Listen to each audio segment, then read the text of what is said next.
they've all been told they've got a show left for the project. So that's Arlen, Kaya, Nisha, Mara,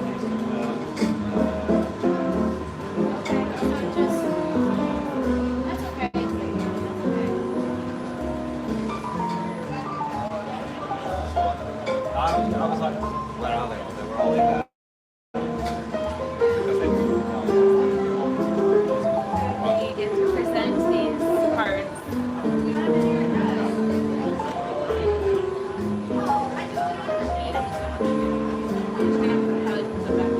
So what were you doing? We When do don't. we have these on?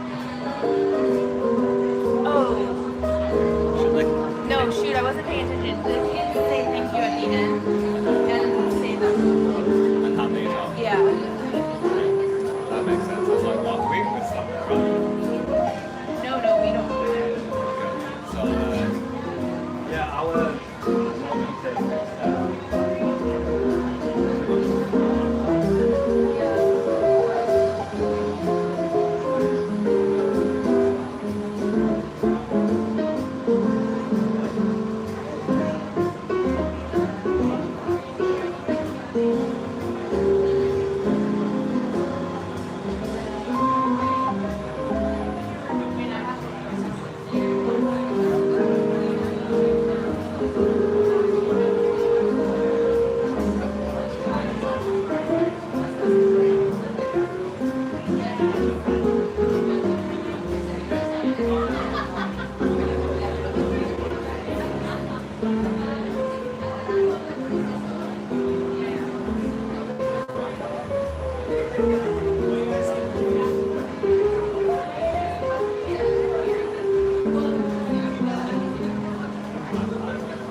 I've met them many times, but sure. Good to see you. Yeah, good. Yeah, that's good. Yeah, it's a live stream. Always. I even have to. I can't even dress nice. I have to dress like this.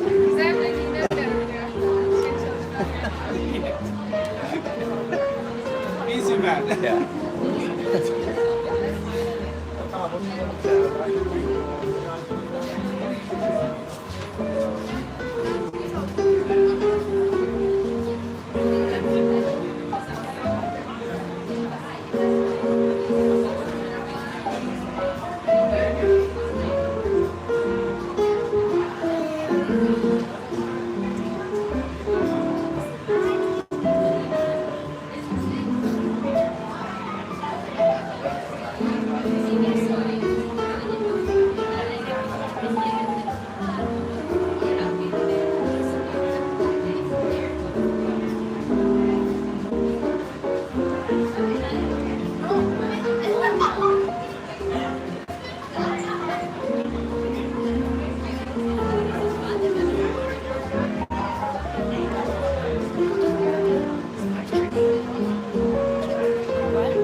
attention, please.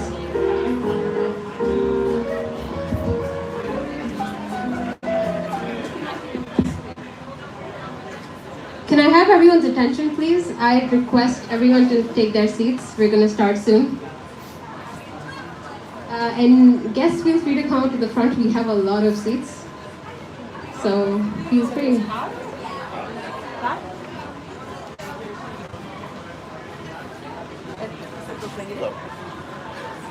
I'm Matt. Hey, how are you?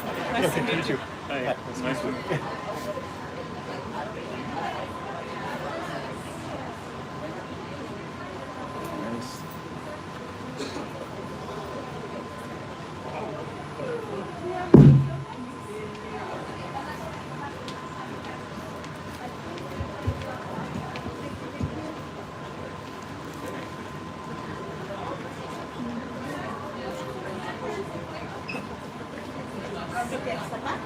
Donde quiera.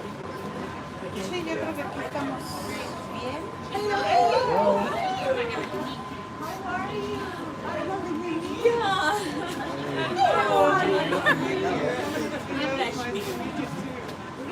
You just arrived. You look nice. Wait, are you before?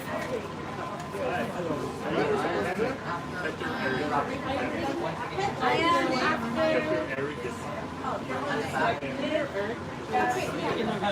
My parents try to make me comfortable. We'll have too late, so it's okay. No worries. When you're done,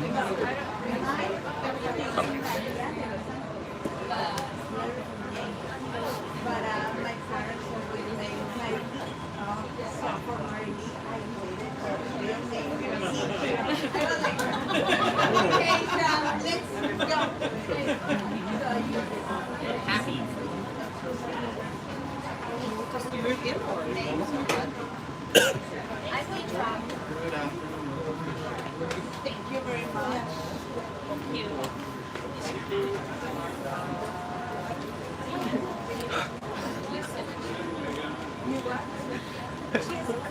now I'm gonna take care. Yeah, nice, thanks. Look at this. Nice picture. Very good light. Yeah. Oh, sorry. It will be nice. Yeah. Oh, sorry, sorry. Thank you, thank you. Wait. Okay, there you go.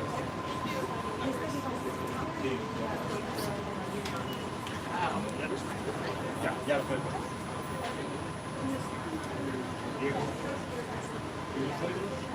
¿Cuáles son los que traías? No los encontré. No, tres ahorita.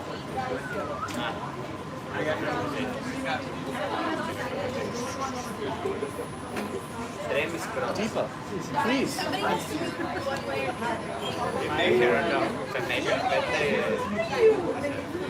measure minimum con de estos. Nice to meet you.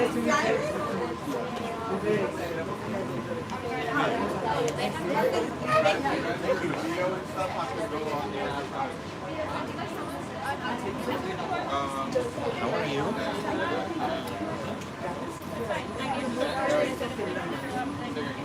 I think, yeah, it's a parent row and then guest row. Yeah, it's all the parents in this row. Well, here we go.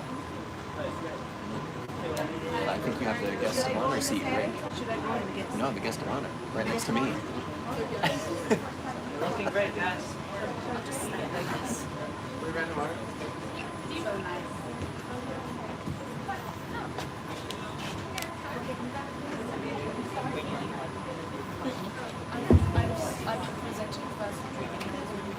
Welcome everyone to CM2's India Showcase.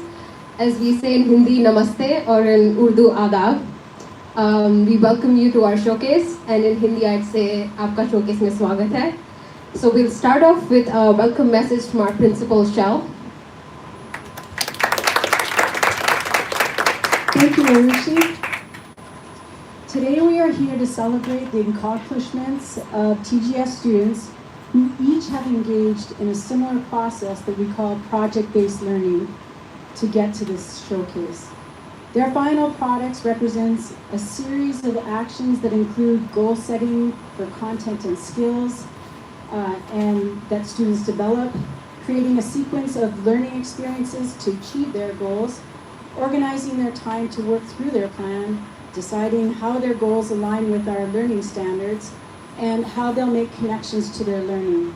They do this through things like reflections, discussions with educators, and feedback from their peers, educators, and our community contacts. Well, that's the process. I want to tell you about the magic. Working alongside local guest speakers, gaining insights from their experiences, attending workshops, and drawing from conversations and interactions that they planned, and the accidental encounters that turn this into an amazing opportunity. Getting inspiration from the local ebb and flow, the sights, the sounds, and the tastes that they experience from living here. This is the less understood aspect of our program that we call place-based learning. And this is how it happens for TGS. This learning began in our first days when we explored the connection between history, belief systems, and geography through our jungle lore curated orientation experiences. And they were brought to life by education-based guides and storytellers. Thank you for organizing this, Aparna. I want to give another example by telling the story of our hotel owner and our generous host, Rahul. Rahul has shared so many things with us that have turned into learning experiences for our students. The sustainability features of this hotel, things like the solar panels on the roof, the rainwater capture system, and the separation of wet and dry garbage are examples of sustainability features that local businesses or residents might use, and they have connected us with the sustainability module. Rahul's business experience and his willingness to share this with our students gave them an opportunity to further understand their business proposals and how they might understand local perspectives. Rahul's understanding of the holistic experiences we were seeking led to his organizing a community beach cleanup that community members joined and shared their perspectives and motivations with our students. Thank you for all of this, Rahul, and much more. Another example is the ongoing relationship to our network here. Once again, we are so thankful to Deepa and her understanding of the educational aspirations that we have and her ability to translate that into interactions with local business owners and creative talents. This term, we explored locally inspired art through designs and shapes and colors and textures. Students infused these ideas to create their final sari designs that you see some of our students wearing today. Deepa arranged for a visit with her school initiative for our students to share ideas with her students about the future. Thank you again for this, Deepa.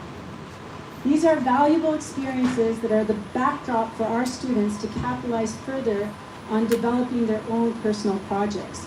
You will be hearing about them today on the stage and in the booths. What I want to highlight is one student's experience that is an example of what you might see them participating in. Sarah connected with our local contact at Podar School to get permission to run a workshop in entrepreneurship that is a part of her mastery project. Lulu, the principal of Podar, and her team of educators listened to Sarah's idea and trusted her to work with 60 of their students and guide them through a program that she had developed. In preparation for this, Sarah consulted with different program providers for advice: Jungle Lore staff, Magic Tour staff, and Podar school staff on how she might connect with the Podar students, what would be important to them, and what might be interesting to them in her program, and how they might respond, all of which influenced on how she would design the workshop. So these are just a few examples of what our students have been participating in and being inspired from. We're so grateful to be here in India to learn in this way. So I welcome you to the celebration of all that we have achieved here in India. So welcome parents, special guests, staff and students to this celebration.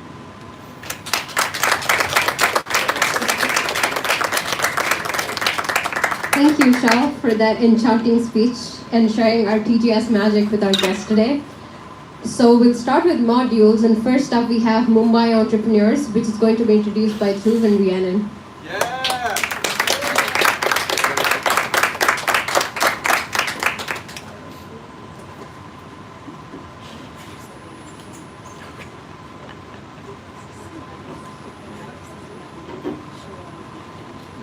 Hello, my name is Rhiannon. I'm from New Zealand.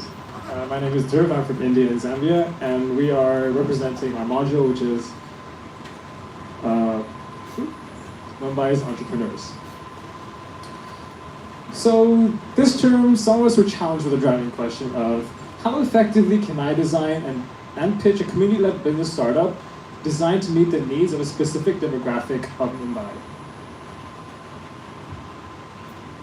During this module, we visited Dharavi slum to gauge a deeper understanding of issues we wanted to tackle. We split into 3 groups and developed 3 different businesses dedicated to help people of Dharavi and the wider demographic. We met multiple entrepreneurs and organizations to develop an understanding of entrepreneurship and to gain feedback on our business models. Additionally, we spent 1 week in Goa for our We Explore, and what did we do? We had the opportunity to meet many successful entrepreneurs, including social entrepreneurs, and even a makerspace and visionaries in education.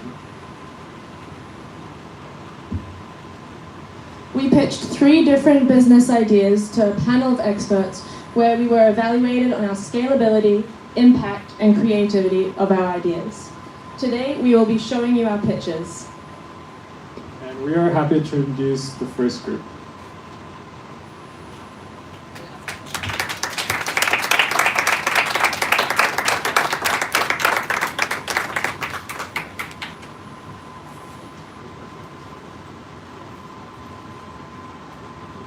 Hello everyone and welcome to our business pitch presentation. My name is Sarah and I'm from Morocco. My name is Rafael and I'm from the Netherlands. My name is Rhiannon, and again, I'm from New Zealand. And together we are Save the Taste. Did you know that 500,000 kg of food is wasted every day by restaurants and hotels in Mumbai? With this being said, what exactly is the problem with food waste? Well, food waste is a big issue because restaurants and businesses spend a lot of time and effort and money just to get those resources to cook food for something on your plate. So if all that food is simply discarded, it's a big loss of resource and of profit. When perfectly good food is being thrown in the trash, the companies are losing money.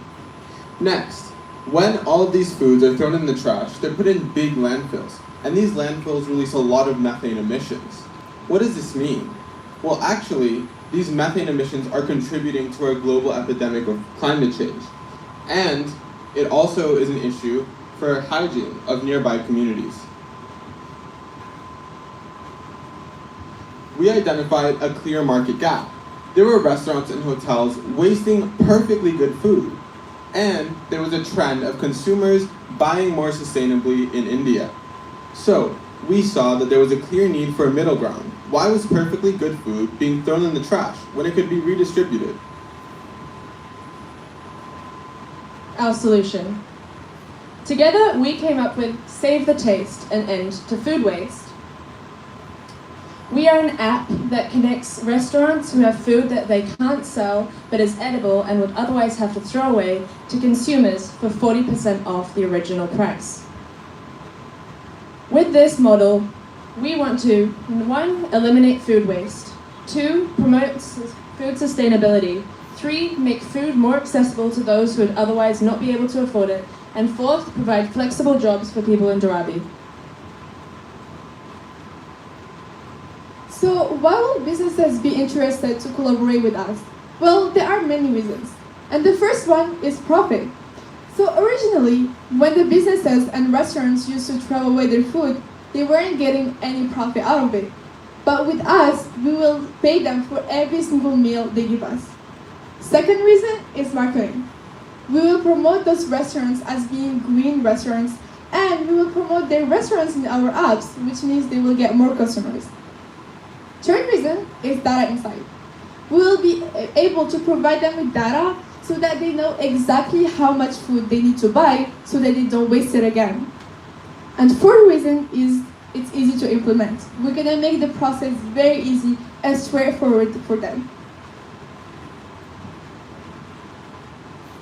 Now, why would the consumers want to buy from us? Well, again, there are many reasons, and the first one is sustainability. There are many researches that show how much people in India care about sustainability a lot. The second reason is because it's going to be cheaper. In fact, we're going to provide a price that is way cheaper than the original one in the restaurants. And the third reason is because it's also going to be very easy and straightforward. Food can be delivered to them, and they will be able to book it in advance if they want to get something at the end of the day. With this being said, we actually needed to do some market research of our own to know if this idea is viable. The market research that we did is we went to different restaurants. We went to Veranda, the restaurant just above us, Zane's Cafe, Smokehouse Deli, and Monair. And what we found is that they would actually be very interested in implementing this type of business model. This way, they have somebody like us managing their food waste, and they can maximize their profits, while also doing something good for the environment and providing food to people at a cheaper price. It's a no-brainer. So what is our business model? Basically, every meal that we sell in the app has 40% the price of the original one that was sold in the restaurant. And from this profit that we get here, 30% of it will be given to the suppliers and restaurants. And this is how they get profit from the meals they give us. For Save the Taste, we will be getting a fixed commission for every meal, which will be 80 rupees. And finally, it's important to note that this model is very easy to scale. We can implement it very easily in other cities or other countries. With this model, we aim to save 270,000 meals in our first year. Thank you for listening to our business pitch.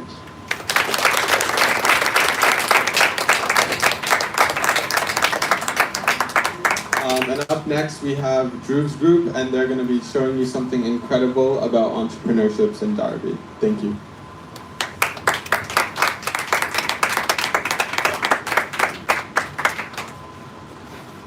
Did you know that there are over 20,000 mini factories in Derby? And can you guess the annual turnover? Over $1 billion. However, there are over 15,000 unregistered businesses in Derby alone. Just consider for one moment, if professional guidance was given to these businesses, billions of dollars would flow in the economy and thousands of lives would be changed. This one was made in Derby. How much do you think it costs? Just take a second to think about it. It costs 400 rupees or $5. To compare, here is an Amazon choice for leather wallet that costs $30, 6 times more price here. So, while doing touring around all the slums, we saw really high quality products being done by people all over. But when we asked locals and tour guides, they said this business needs scale. That's when we came up with our idea. What if you can have high quality products by a really low price and also give people another opportunity for work and give value to all these products? That's when we came up with our business plan. Our business aims to create a networking platform that has networking, marketing, and opportunities for small businesses to collaborate with big companies, entrepreneurs, and factories. So how will we make this, you wonder? And we are happy to introduce Uplink. Uplink aims to connect the local businesses, manufacturers, and skilled workers to potential investors, big companies, corporations, and organizations, giving them the opportunity to collaborate with each other. So, what is going to be our service? First of all, of course, it's going to be convenient since it's going to be very personalized to our customers. Also, it's going to be low cost since we're going to be based on driving. We're going to be discovering manufacturers in this pool of driving enterprises and registering the businesses that were not registered. And the main function of our service is going to be creating a bridge for companies. Here's a case study.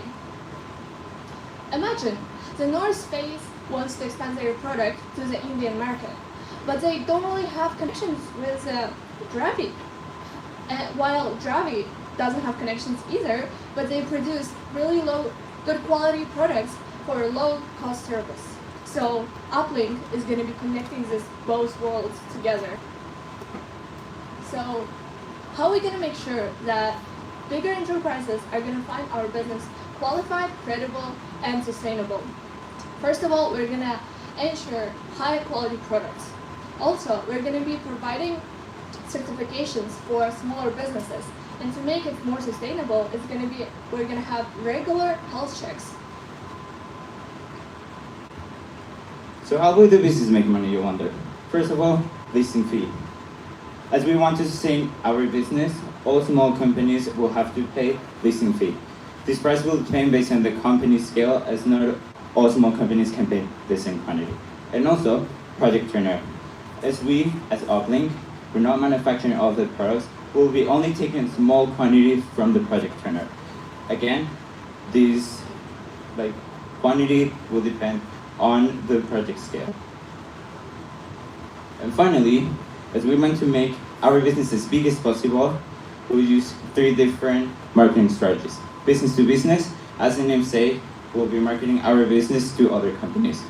Public relations. This will help us create awareness and credibility for our business and also have a bigger picture from the competitive market. And finally, digital marketing to have social media presence through our different platforms. Now, what are some of the challenges of business, you may ask? One of the biggest ones is scale. How will we expand our global network of reliability and credibility? As with any other business, it takes lots of time and effort to foster good relationships and networks around the world. Credibility, again. How will we maintain reliability while working with so many customers and big and small companies? And lastly, our client base in Dharavi is essential to the success of our business, and fostering good relations there will not be an easy task. Networking is not just about connecting people. It's about connecting people with ideas, and people with opportunities. Let's connect, let's make changes. Uplink.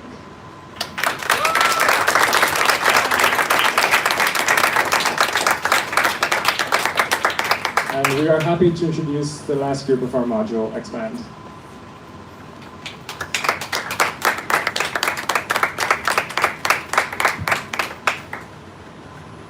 Good afternoon, ladies and gentlemen, and welcome to our speech. This is our startup project, Expand. Who are we? We are a group of aspiring entrepreneurs that hope to provide technical skills to Dharavi youth in order for them to go into the job market. I'm Olivia Abraham, I'm from the US, and I'm our CEO. I'm Sigurd, I'm from Norway, I'm our CFO. I am Gabriel, I'm from Ecuador, I am the Head of Educational Development and the CMO. Our mission is based on social impact. We hope to provide technical skills and foster innovation and promote education in order to tackle educational disparities within Dharavi. Our target audience are lower income individuals that for various reasons couldn't achieve to go for higher education. As you can see in this graph, in the state of Maharashtra, where we are, in the school year of 2019 and 2020, over 19.3 lakhs, that is around 20 million people, enrolled for the school year. But 2.5 lakh students drop out. Why? It's because when students want to look for higher education, they have challenges like the educational background is not as good as other students, and also the language barrier makes it difficult to achieve higher education. Our business is a non-for-profit partnership which aims to provide real-world skills in IT, English, and enterprise. We hope to be funded by CSR, which is a 2% of income that companies are required to pay in India towards causes that benefit society. We also want to attract impact investors, as well as possibly getting government grants to fund our business further. Looking at our revenue model, we have two main sources of income: CSR government grants, as already mentioned. So we get students from Dharavi that have dropped out of higher education, not necessarily from Dharavi, but mainly from Dharavi, and at least in the beginning.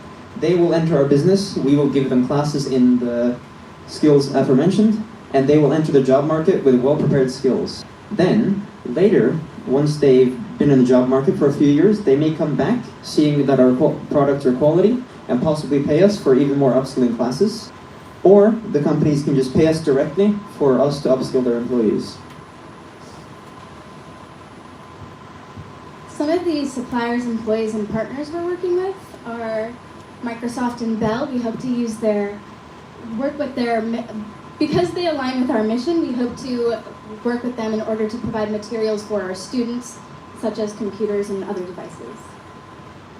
Along with that, we hope to put our students into internships after they've completed our program, so we hope to work with programs such as Infosys or Tata based on their CSR initiatives. Our goal is to prepare professionals for real-world situations by giving them modern skills for the modern world. This is our course layout. The course total length is 10 months. The first 3 months, they will be introduced to their materials, aka technology, which we have to remember that most of these students have never had access to technology. So it's the first time that are actually going to use computers, so they might need time to learn how to use them, and also introducing them to our programs that we're offering. During this time also, they will be fully capacitated to start working by their own in the next 7 months. So in the next 7 months, they will assist also to their classes, but they can work from their home, and when they come to class, they will have access to resources that maybe they can have from their homes. Looking at our market, there are several different competitors. The first one are private tutors. While we attempt to differentiate ourselves from all of these in different ways, private tutors, they're mostly focused on academics. If you felt like your academics have failed you already, why would you go for more? Additionally, they would cost more than our program. Looking at more internship-based opportunities, like Zoho Academy, which also targets less privileged kids, they lack the flexibility of our program. They are very internship-based, so you go in, you get the skills, and then you enter the job market. We want to offer opportunities where if you want to create your own company, if you want to continue further education after getting these skills, we want to facilitate all of them for our students. Additionally, looking at academically focused programs that attempt to give to less fortunate individuals, they're usually focused at younger students, and additionally don't offer the internship opportunities that we wish to do. Looking at our basic finances, we have different funding for different costs, and the students will pay a 50 rupee fee per month, which is very cheap, but it's to give them some involvement and make sure that they're committed to the program. Our target students that we are looking to find is between an age range between 16 and 24 years old, especially lower income individuals. And some attitudes that we're looking at students are risk takers, hard workers, motivated students who are dissatisfied with their current education and want to seek for more. Some of our strategies to promote our business is going to be through educational institutions in the slum areas, also through social media, word of mouth, and physical advertisements like flyers and posters. Our business has several different expansion opportunities in the future. The first off is location. We can expand possibly outside of Dharavi, maybe even outside of Mumbai, and possibly even outside of India. Then there is the upskilling part of it, where we will provide a normal service to companies. They will pay us for their upskilling, and then we will use that money to further fund more classes. So we're trying to make a big impact through our business model. Additionally, we have the online platform, where if students come through our program and they make their own businesses, we might facilitate them through an online platform or some other means. Thank you so much for listening to our presentation. If you have any questions, we'd love to have you at our booth. Thank you so much.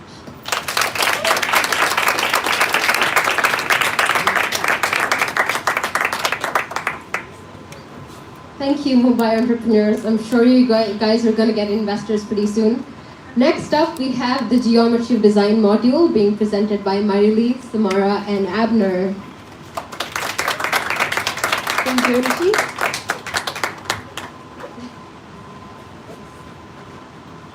So, as Rishi previously mentioned, we are Geometry of Design, and we're going to give you a brief introduction of what we did throughout this module to get to our final product.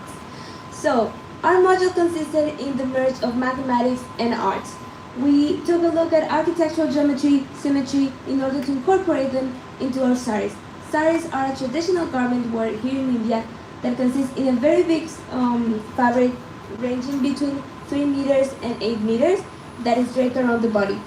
Each region of India has a different way of draping it, so there's like hundreds, thousands of ways of draping it. Throughout our time here in India, we did several excursions, different excursions with different people, guest speakers, where we got our inspirations. One of the first one we did was a walking tour around Mumbai city, where we looked at the architecture, the different constructions, styles, as well as visiting temples. We visited Dharavi. We got an introduction into saris, the fabrics that are used in India, as well as natural dyes. Okay, to explain the math a little bit more, we started off by looking at geometrical constructions, where we learned how to copy parallel lines, understand the congruence between different types of triangles, and justify how we did those things using formal mathematical proofs. We then looked at Vedic math, and more specifically mandalas and yantras, and from our guest speaker Vinay, we were tasked to try more complicated constructions using all different sorts of shapes, from triangles, hexagons, to layered circles. As Mary said, one of our excursions was a walking tour, and one of our inside challenges of that tour was to identify 3D and 2D shapes and understand the properties of them to help us see that math inside of design. Here's another example of math and design. One of our activities was this traditional art form, which Abner will explain, and this is showing how we can find the math inside of our art. And on that side is perspective drawing, and we don't think a lot about the math of it, but we can see that some triangles may look different shapes when they're drawn in perspective. Here's my sari, and the spirals of the leaves are actually constructed using the Fibonacci sequence. And on this diagram, there's the scale measurements, which allowed me to sketch it on my paper and then scale it up exactly on my sari. Thank you so much, Samara. So another key element of our module was the visual arts. And so, can we begin? So some of the techniques and skills that we attained during this module, especially towards the beginning, was sketching. As sketching was going to be very important for us as we were going to sketch out our designs. So we learned different techniques from different artists such as Claude Monet, Pierre Bonnard, and Vincent van Gogh. And we also learned, like Samara touched on upon earlier, two-point perspective. Another key element or a really fun activity that we did was a photography walking tour, where we took a walk around the city of Mumbai taking photos of architectural pieces that may inspire our sari designs.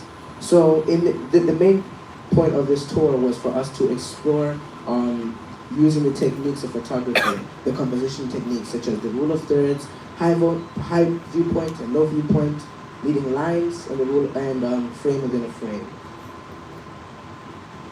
Another activity that we did was Photoshop. So with the photos that we've used from our photography tour, we went on to Photoshop to give a little bit of touch-ups, make it look prettier than they already are. And some of the outcomes that we came up with were really amazing. Another reason why we used Photoshop was because in some of our site designs, we may need to play around with Photoshop and see which colors would go where or which shapes. So it was a really cool skill that we learned. Now we moved on to the fabric painting, and what happened here is we had a guest speaker, Ms. Varsha, come in and teach us about different techniques of how to paint on a fabric, as well as give us feedback on our sari designs. So these pictures are from our next slide, We Explore. We Explore was a very amazing experience for all of us as a module, as we got to express our creativity, let our designs and our art flow, and we used different techniques. And the main thing that we did in these pieces of art specifically was a technique called Matani Pachadi, which is basically fabric painting symbols or goddesses on these pieces of fabric. So now, you may wonder, we learn a lot of skills and everything, but how are we going to implement them into our final design? So I'm going to walk you through my design process for this sari. I did not know exactly which I wanted to focus because there were so many skills we learned. So I decided that I was going to inspire myself on this temple that we visited in Ahmedabad. Of course, art is a way that you interpret the world. You're not going to copy-paste this into your final design because it loses its point. So what I decided to do is break it down into geometrical shapes, still keeping some main characteristics like the arches that you can see around the temple. Once I had that, I decided my color palette and started painting. Fabric painting is more complicated than you may think about it, because once you put the paint, there's no going back. So I was halfway through my painting, I was like, okay, we're going good. But then I didn't know how to lay out the different colors to keep the same theme going on. So I took a photo, passed it into my iPad, and started sketching and figuring out how was I gonna put it. Once I finalized it, and it was ready to go, I started draping in different ways, because as I mentioned you previously, there are hundreds and thousands of ways of draping saris. And this is the final product. But there are several ways we took this project. In this case, Abner inspired himself from different temples, different tiles, and tested out within Photoshop to try out the different colors. We have also his final design, but that's not the end. Seher inspired herself in the Tree of Life that we can see a lot in temples here in India. She used some geometrical shapes for the background, and she can guide you through her design process furthermore. Then we have Isha. She decided to cover almost her whole sari, which is a big challenge because it's meters and meters of fabric, where she was using mandalas as well as flowers that you can find here in India. Please welcome all of our models with their designs.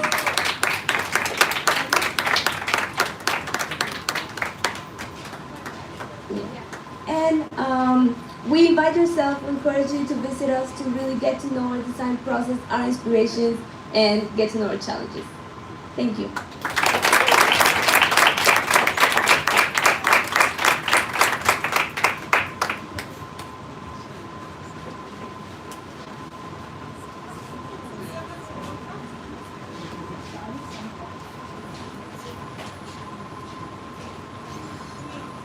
Thank you, Geometry of Design, for that beautiful interpretation of the sari.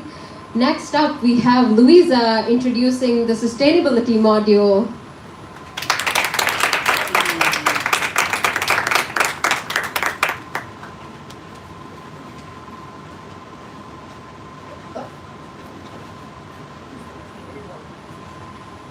Perfect. Hi everyone, my name is Luisa and I'm from Brazil. And this term I participated in the past, the sustainability module. And first of all, as in any other TGS project, we have a driving question. And the question that guided us in this project is, how can urban settlements be planned to balance sustainable development and quality of life? So that's what we were investigated on this term. And it was basically a combination of learning about sustainability and urban development. And to do that, we learned about some topics including access to clean water, sanitation and waste management, urban food and green spaces, as well as transportation and accessibility, and clean energy and resource reduction. And to make our learning experiences even more meaningful, we had many excursions. So we visited Dharavi, some chawls, as well as residential slums, to learn more about urban systems in Mumbai by going to the places, seeing and talking to people there. And we also spent a week in Kerala to learn more about Indian culture. And this photo seems very chaotic, but I put it there on purpose because it represents the complexity of this module. And this was something that we had to work together to break it down and use systems thinking to connect the different issues and understand them better, so we can take all of this into consideration when creating our final products, just like an urban planner would do. And then it came our final product. So we identified opportunities and gaps to develop sustainability in urban environmental systems in Mumbai. And then we designed our ideas, we created slides, presentations, and then we pitched to a panel of experts, and we got feedback from them. And that's basically it. I just want to thank all of the guest speakers of the module, all of the panelists, Deepa for helping us as well, and Vega and Kenzie for guiding us into this project. And now we have some students' presentations showcasing their final products. And first of all, we have Robin.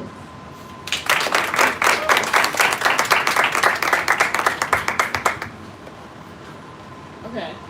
Hi, I'm Robin, and my product is Model Dharavi.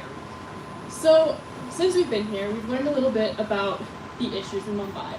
First of all, space. The urban growth means that there's been a lack of space, reducing green space, and eventually leading to environmental concerns like worsening air quality.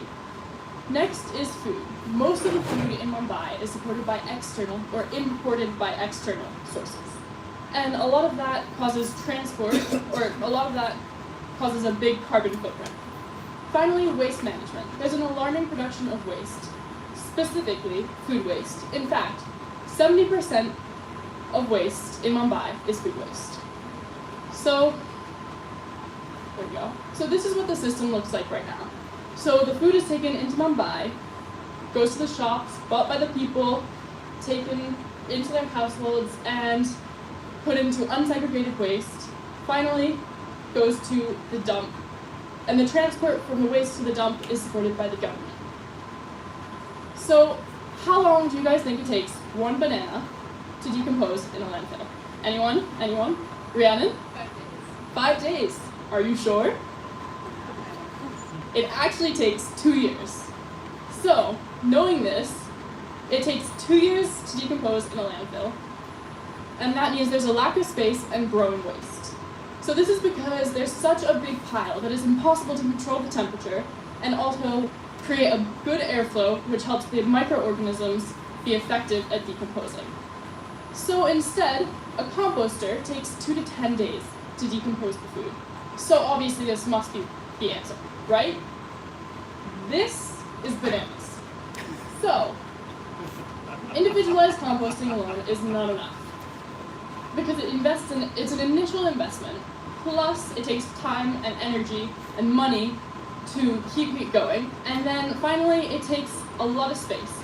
Composters are pretty big, to be honest. Finally, let's recap. So the issue is food waste.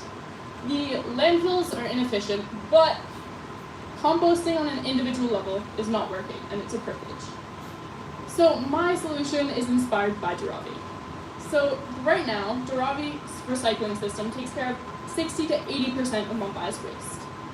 So basically, it takes the recyclables and then rag pickers segregate the waste into different values, which can then be recycled.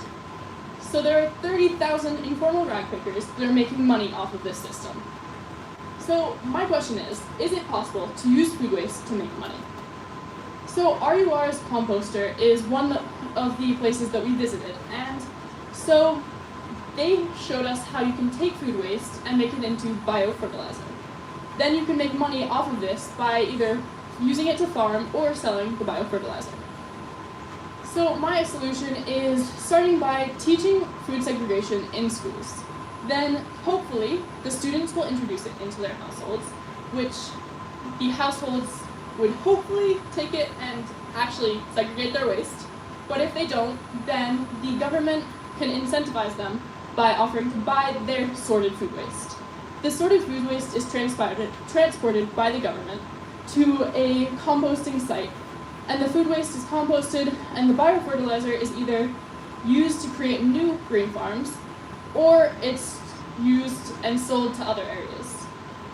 So the DNR dumping ground, I'm not actually sure how to play this video on this, sorry folks. Just click it But again. basically, my proposal is that we use the DNR dumping ground. It's the biggest landfill in Mumbai, or in the world, sorry, in the world. And so I think that we should start in the outskirts of DNR, and then add composters, until we can meet the daily demands of, the daily waste demands. Then eventually we can increase the number of composters and start with the DNR build up. And so eventually we reach the goal of creating more green space by converting landfills into farms. Oh, there's the wheel. Okay, well. But why would the government really care to do this? So the government's action is because there's little to no cost. The government is buying the food waste, however, it's selling biofertilizer to make money. And then, secondly, the government is legally responsible to act. The government is, and this is because of the Waste Management Act, which encourages recycling and waste recovery. So, through education, incentives, and technology, we can reduce the issue of food waste in Mumbai. Thank you.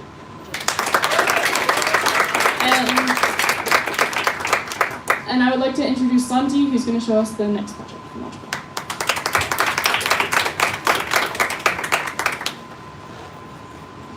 So, hello, I'm Santi, and I want to present my idea of one toilet for everyone by. So, I'll get right into it. Open defecation is a big issue in India. Now, there have been some encouraging signs. In the past 20 years, the rate of people who practice open defecation in India have gone down from 75% to 20%. And it changes a lot depending on where you are. There are some urban areas where it's only 1%, and there are some rural areas where it can be up to 22%. Nevertheless, the national average is still around the 20%, which is quite a lot. Now, there have been some policies by both NGOs and governments to try and change this. Ever since 2014, the Prime Minister of India, Narendra Modi, has taken a policy called Swachh Bharat, which has successfully installed 100 million toilets throughout the nation. And there are also several NGOs, such as the Rural Development Trust, who are constantly working in installing more toilets privately and publicly. Nevertheless, there are still many people in Mumbai, and specifically in Dharavi, cannot go to the toilet daily. If you remember, I mentioned that 1% of people in urban areas still don't have a bathroom to go to. This amounts to 200,000 people in Mumbai, of which 15,000 are found inside Dharavi. This means that there are 15,000 people in a 200-hectare area who have to go to the bathroom out in the open. Now, this has been partially solved thanks to the installation of the Suvidha public toilets in 2022. These toilets solved many issues, the most important of which was safety for women. Before this, many women felt unsafe going out to public toilets because they would usually get harassed by men. But with the installation of these toilets, which included something known as the panic button, they were able to alert authorities and by that way defend themselves. But the main issue with this project is the size. There are only 111 toilets designed to hold 50,000 people. Now this means that there is one toilet for every 450 people. That is not a lot. But it is the right idea, implementing what the community asks you to do. So here is my solution. My solution is to come up with a committee for specific neighborhoods where residents, locals, investors, urban planners, health experts, NGO representatives and government officials would all come together. They would be elected by their respective groups, and they would take decisions. So they would meet with their own members. So if a resident is elected, they would have to meet with other residents, and they would cater to their concerns. They would listen to their needs, and then they would meet with other representatives and discuss and take decisions based off of that before informing their own groups of said decisions. Now, this involves the community and gives everyone a voice, which is the most important thing about this issue. Not everyone has their needs catered, and by actually making everyone participate, we can cater to individual needs. This also requires way less budget and infrastructure. The bathrooms are already there. The only thing this committee is doing is actually redesigning them and promoting their use so that people know about their benefits and they can be changed so that people feel more comfortable in them. There's also, as I mentioned, NGOs participating in, there will be NGOs participating in this project, so having funding would be a lot easier to secure. And, as I already mentioned, community involvement is crucial to make this project be successful. Now, I do understand that my project has some constraints. As most of you may know, having 50,000 people agree on something is not easy. But another issue, we have to have them meet. Or can we have representatives of 50,000 people meet? That's where the NGOs come in. NGOs are able to provide spaces to have representatives meet, and that way we could actually take decisions. Another issue would be that of actually making people know about these decisions and what the committee is.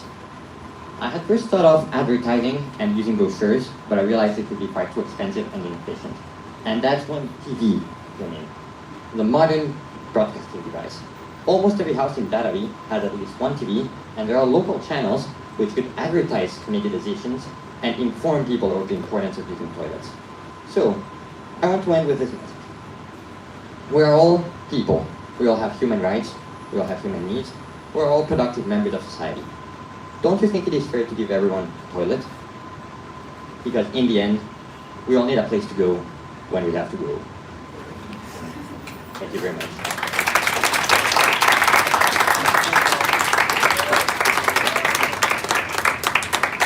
Thank you, Santi. I think everyone does need a toilet when they want to go to the toilet.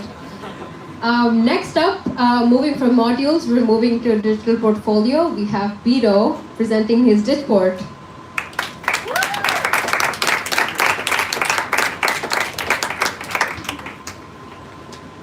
Hello, I'm Bido.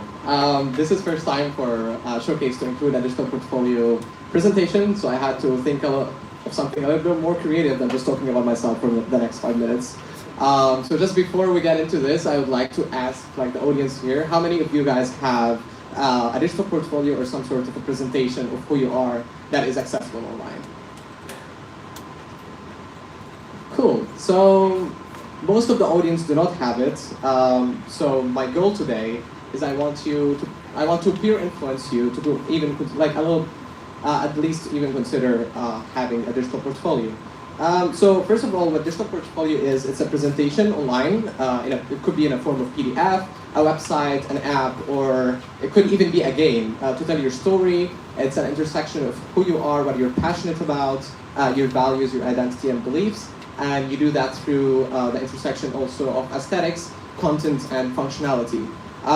So I know that the norm in the professional context is that you usually apply with a resume, and yeah, that is perfectly okay. But if you just if you want to upscale or a supplementary way to tell a little bit more about yourself, because a resume, after all, is just like the previous experiences you have had in your lives. A digital portfolio is a perfect fit for that. And speaking of fit, it allows you to have a fit between you, your employer, or if you're a G10, you could be a summer school, or like a summer course, summer program, or if you're a senior, it could be for university admission.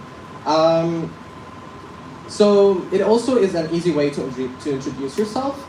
For me personally, I used it in cold emailing. I remember for service learning, I had to find a mentor, and you would just email people you don't really know.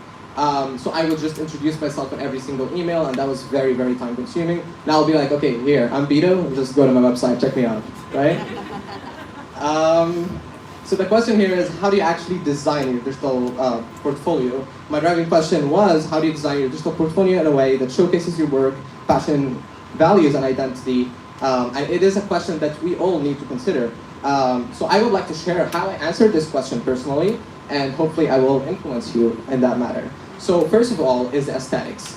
For me, aesthetics was the brand board. How can we learn about the color theory in order to showcase a little bit of ourselves? For me, it was a combination of colors that every developer would recognize. It's colors that are used in integrated developer environments. And the fonts also like printed hello worlds. It's just a way that every developer would know that. So it's the intersection of what you want to show aesthetically and also who your target audience is. So you don't have to be a developer to do that, it's just color theory.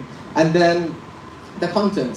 Maybe whoever is looking at the website is not necessarily a developer and you wouldn't know what printed hello world is and you wouldn't know that these colors give tech-savvy vibes.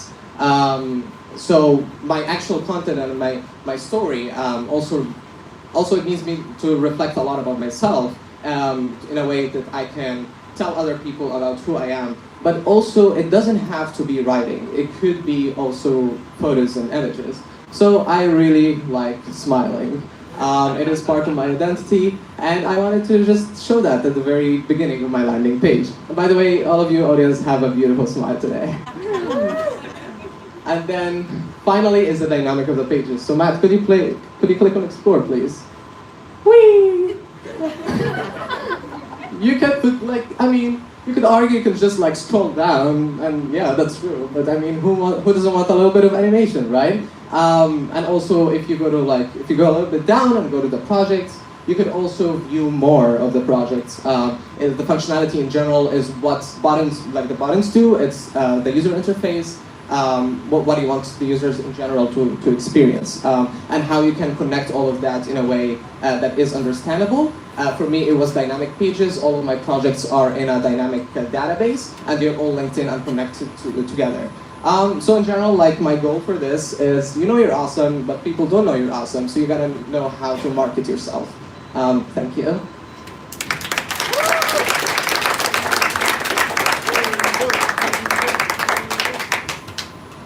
Thank you, Vito. We'll definitely incorporate digital portfolio in every showcase now. Up next, we have Yosef presenting his personal project on the other side of the bay.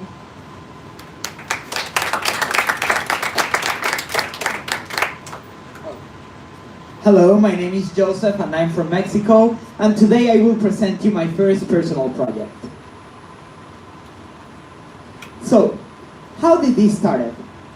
I was talking to several people at the cohort, and we started talking about how we really wanted to see and explore our city, but we didn't know how to. So that's when this idea started. So the idea of this project was to gather around 4 or 5 people and take them to see all the city. We couldn't see it all because it's a mega city and it's extremely big. So we decided to focus in the south of Mumbai. The driving question of this project: how can I plan and give a tour on the other side of the bay, talking about the bridge that separates Bandra from the South Mumbai, the Worli Wall? So, first, I needed to research the different aspects in order for this tour to be successful. So first, how to plan, what is the planation and the criteria necessary in order to give a good tour? Once I had the plan and the places we wanted to go to, we needed to see how can I organize and budget and direct the tour. And once I had these, I needed to see how can I speak in public and say all that I learned about each of the places that we went. So, we divided the tour in 6 sections. The first one is about history and culture.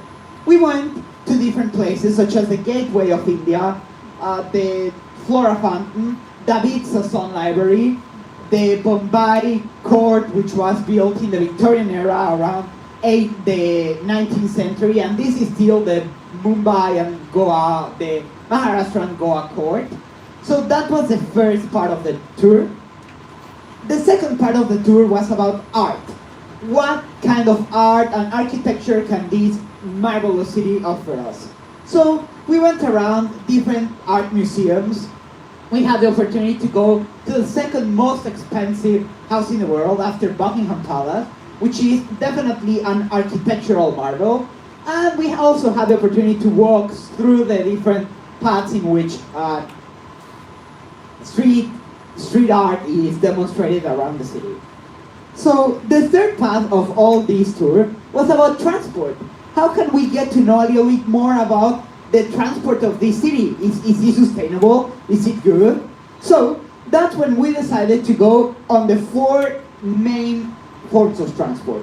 First of all, the metro of the city train, an incredible experience. Second of all, auto rickshaws, we all know them, we also know them as tuk-tuk. Third, we took taxis, and fourth, we took the public bus. They were all an experience, we learned from that experience, and definitely we had a lot of fun inside.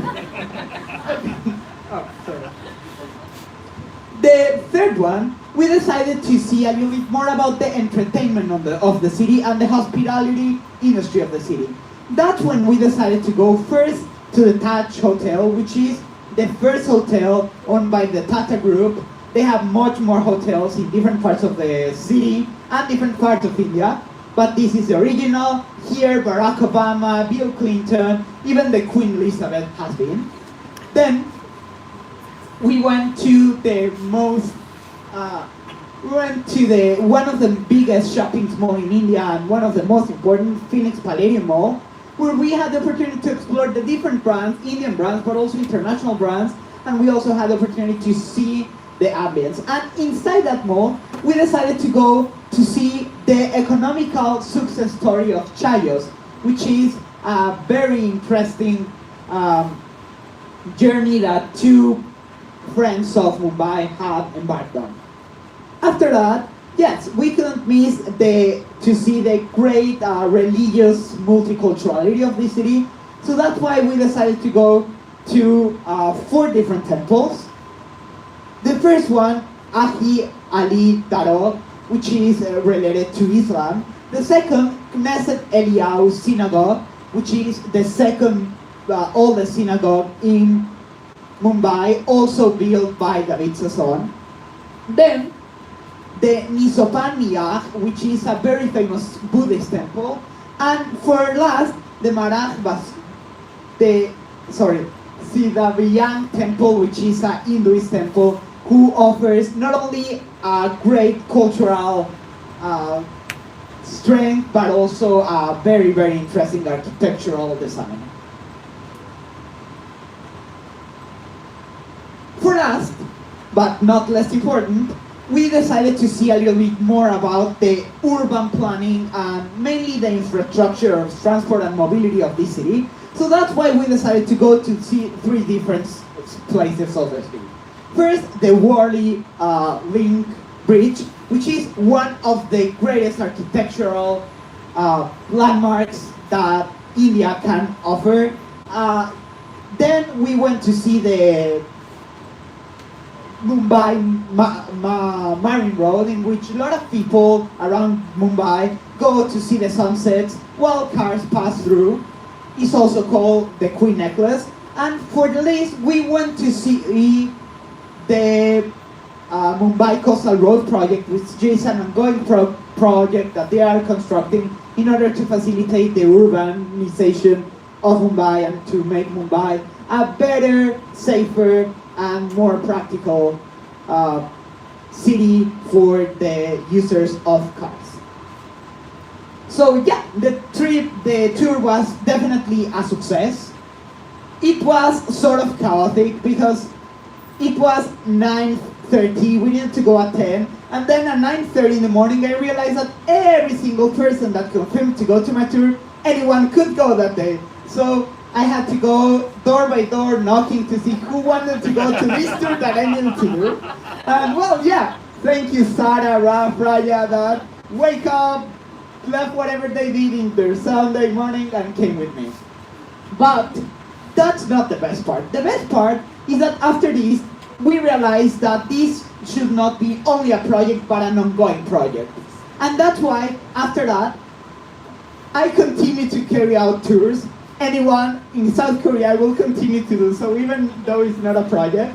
And after that, we had the opportunity to go to the to the Mahatma Gandhi National Park, to the Kahaveri Caves, among other temples, among restaurants, famous restaurants, iconic restaurants, among churches, among many other things.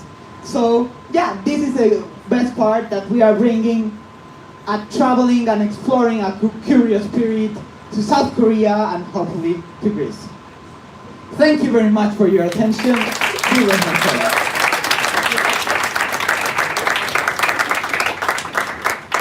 Thank you, Yosef. I think we all want to go on your tours now if you're offering for more.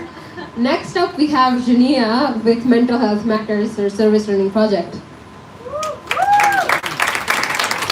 Thank you, Aisha, for this introduction. So, there is 195 countries in the world, and Kazakhstan ranks 10th in suicide among 10 to 19-year-old teenagers, children, and students worldwide. According to UNICEF, the key risk factors of suicide in Kazakhstan are social disadvantage, conflicts, historical abuse, or parent-child relationships, and so much more. Right now, someone is struggling with mental health. In these 2 years, I already lost 2 of my acquaintances, and I wish I could say, mental health matters. It matters because it influences all the aspects of your life. How you think, how you feel, how you act, it determines how we handle stress, how we relate and communicate with others, how we make choices, and of course our physical health. So in my service learning, I decided to make an event for high schoolers, and my driving question sounds like, how can I create a healthy school environment to support students that need emotional health by creating a mental health related event? So step 1, the first things that I need to do is educate myself. Mental health is a very sensitive topic, especially when it comes to adolescents. So I needed to make an effort to actually make the project more effective and suitable for my audience. Step 2, I needed to decide with the organization or with the school that I need to collaborate with. So at the end, I collaborated with Adult Volunteering Club, the League of Volunteers, and the school. So my main community expert was a school psychologist that helped me with organizing all the scripts and plan for an event, and also volunteers, so from Heart to Heart Club and student committee in a school. Step 3, I needed to talk and listen. I needed to communicate with teachers, with students, and with parents to make sure that my event is gonna be valuable. Step 4, work together. The process of creating a healthy environment, in the process of creating a healthy environment, it's very important to have all the members of community to work together to achieve the goal. So it included peers, students, teachers, and of course parents. And step 5, create, action, the heart of the project. So I created a plan and a script with my psychologist, with school psychologists, and of course I communicated with the mentor and organized the logistic part of the process. So I was organizing time and place for the event, and I created all the materials needed.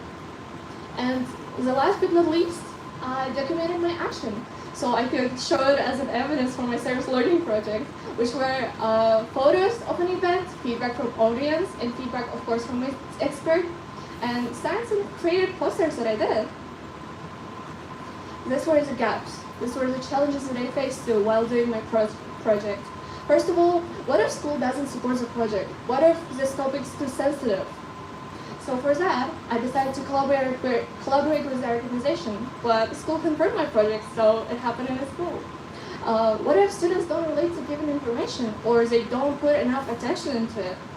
So what I did is I observed and made a survey, talked with students and peers, and to actually have the attention, I improved my communication skills, as well as public speaking.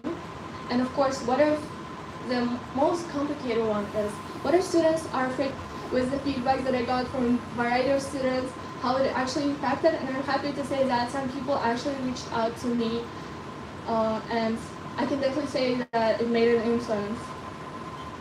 So, just a reminder, every individual matters. Every individual has a role to play, and every individual makes a difference. So it's on you to choose what kind of difference you want to make. Thank you.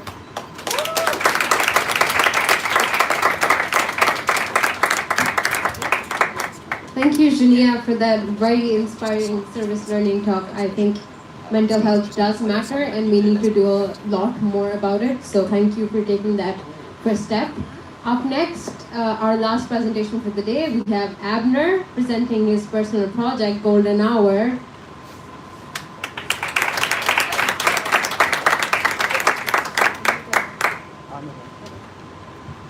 Thank you, everyone.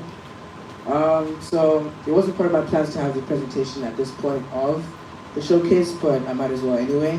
So my first personal project for my journey in TGS was to create a song. Yes, a whole song from start to finish, and it was a very great journey for me. Yeah, okay, is it good? All right. So the initial plan of this project was to be a collaboration project with one of my fellow students, David, who is currently not with us in India in this term, but is having a great time and leading a showcase in Turkey. So props to him.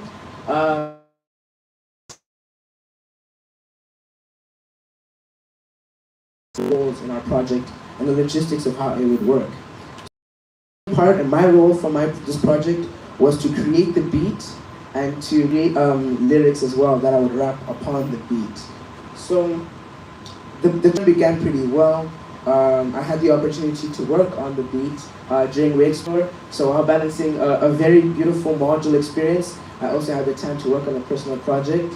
And as time went on, I was able to write more lyrics, and I shall go in depth about the lyrics of the song. So what I wanted to do through this song is to express myself as a person, as an individual, and with my experience at TGS so far, because it was a very life-changing step for me, and so the song is a way to reflect that. So yes, the final product is the full song that I have. It is in a little booth in the corner over there. You can go ahead, have a listen. I hope you guys enjoy it. And yes, the name of the song is called Golden Hour. I had some help from Kavi and Samara, who are at the back, if they could just wave. Thank you so much. They filled in David's role as they were able to help me sing the chorus of the song.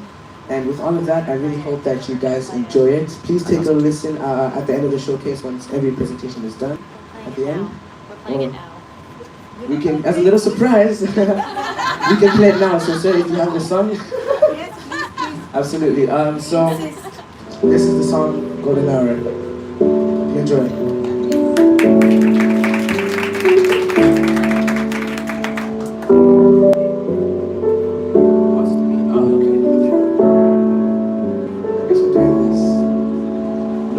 Let me tell you about a place I know where the sun hits the ground, turns everything gold. A place where stories are told, where the days are warm but the nights get cold. But never mind that, been in this place for a while and I find that time can really change you. Remember about a while back, we're seeking love and approval, a vibe, realize I'm the man, so I'm never gonna hide that. And people ask me where you been, a couple places, but where do I begin? Learn about myself and the world all around me. Yeah, I was a lost soul, but people they found me. Look, but I've been away, not a lot, man, it's really all I can say. I guess that you can me on my getaway, but I'ma say that for another day. Hey, look, cause I've been in the grind since I arrived. I've learned to stay humble, swallow my pride. When things weren't going my way, I took the tide. Negativity, I put it aside. So on a place that I know, I toast to the guys who are doing the most, no most, but I got the best group on the road. It's true, it's the people that help you grow. I am who I am, doing none of it for show. So I'ma stay up till I reach my glow. And I know it's gonna be a long road. For all of that, I just want you to know. No matter where life may go, I'll never leave you cold. Purer than the finest gold. I saw the mountains above and sweep the valleys below. For someone so true, someone like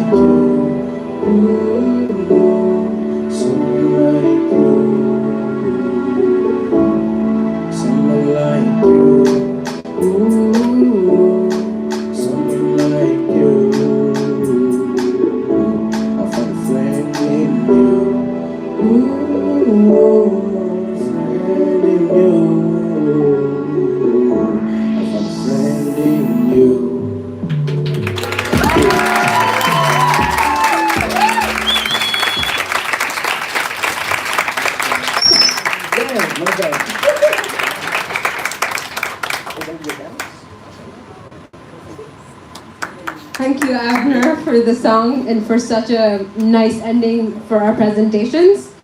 We're done with the presentation part of the showcase, but feel free to come to our booths, talk to more about our modules, our personal projects, our service learnings, whatever we have on display for you. And we have refreshments, so please feel free to go and take them. But first, we have some special thank yous we'd like to give. So I'd like to call Shell to facilitate the thank yous.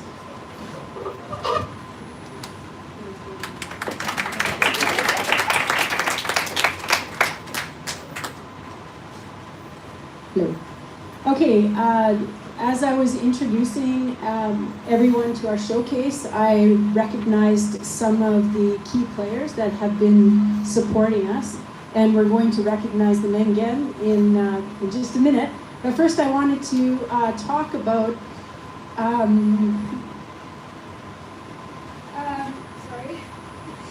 I just wanted to talk about the staff members here that are the people that support our students every day. And I just wanted to talk about every staff member is involved in facilitating and supporting our students. They are engaging in this magic. We are so fortunate to have creative, dedicated, fun-loving, understanding, empathetic staff to work to create the framework for our students. They give the students the confidence that they need. They help them to shape the ideas, and they counsel them on how to reflect and expand their perspectives. They look after them when they're sick and injured, and they go to them to the textile shop at the other end of town to get supplies. Thank you very much, TGS staff.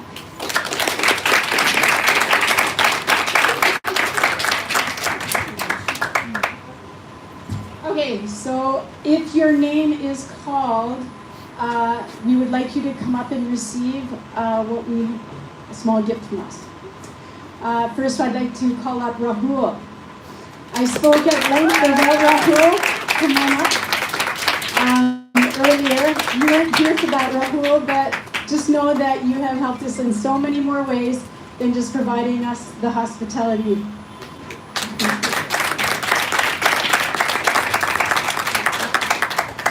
Deepa, thank you so much.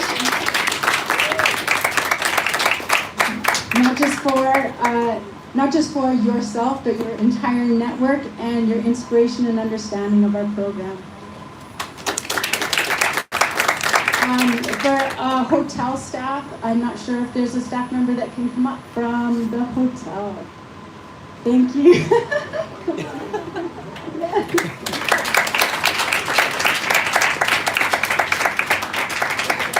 Again, the hotel has been just a home for us, and all of the staff have been most welcoming. Thank you so much.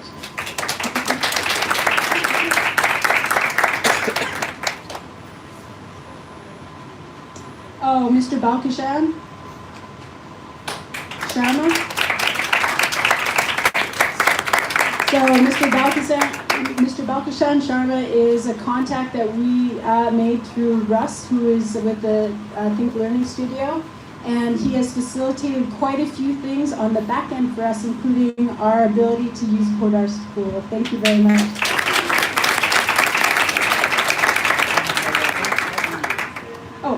Podar International School, if we had a representative from them, I know it's like just after the end of the school day, so they might not have made it over here. Just so that everybody in the audience knows that we actually used Podar School classrooms for our classroom space. Mr. Sanat? Not here, okay. Sneha also helped facilitate us. Sneha, thank you. Helped to facilitate the use of Podar, not just in classrooms, but again, I was talking about Sarah, who facilitated a workshop, and our use of the labs. Thank you so much. Okay, Ayush. Ayush is the head of Jungalore, who facilitated our re-explores and a lot of our guest speakers and experiences.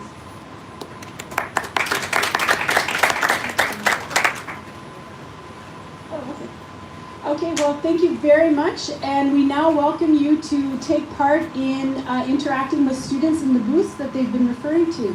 So welcome. Part 2.